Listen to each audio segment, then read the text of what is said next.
All right, everybody, last video. This one is talking about angle of elevation and depression. So go ahead and write the definition down. It's the acute angle measured from the horizontal to the line of sight to an object. There are several other problems on here that involve navigation. We are not going to do those, and they are not included in the homework or the test. So the angle of elevation depression is a very important concept. If you read this problem, it involves the angle of elevation and depression.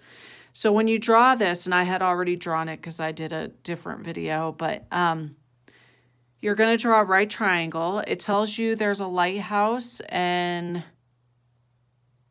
the top is 250 feet above the water level, and a ship is 2.5 miles offshore.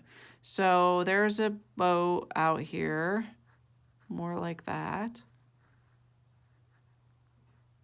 Okay, this distance is 2.5 miles, but you have to convert that to feet. So you're going to do times 5,280 feet per mile.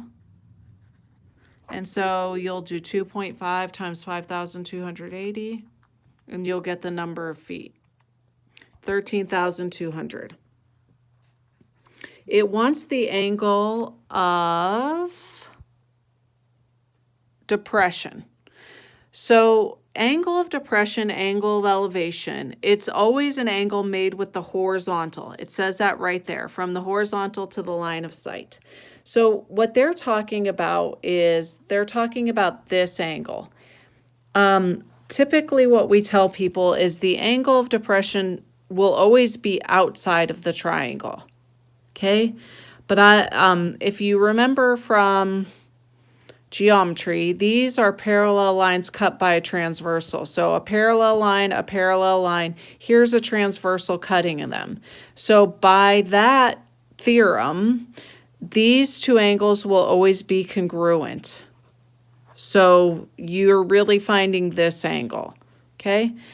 And this angle is actually an angle of elevation, okay?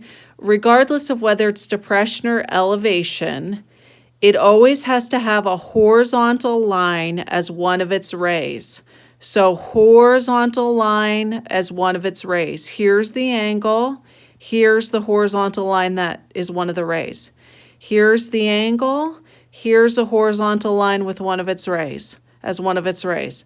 A lot of times people will mistakenly put the angle of elevation or depression here. It is never, ever, ever there, because that does not have a horizontal line as one of its rays.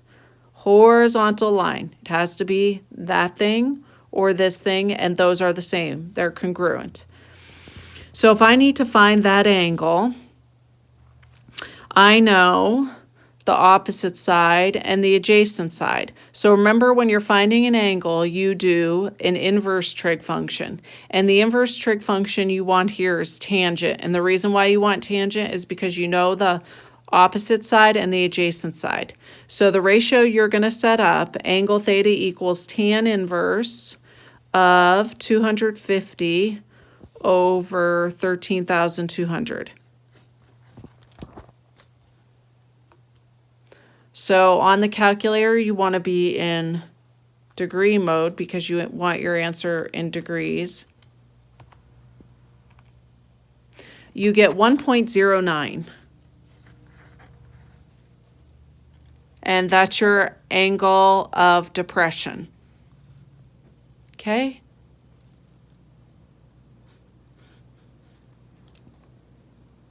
And that's it. Angle of elevation and depression is really important, but it's really important that you get the drawing correct.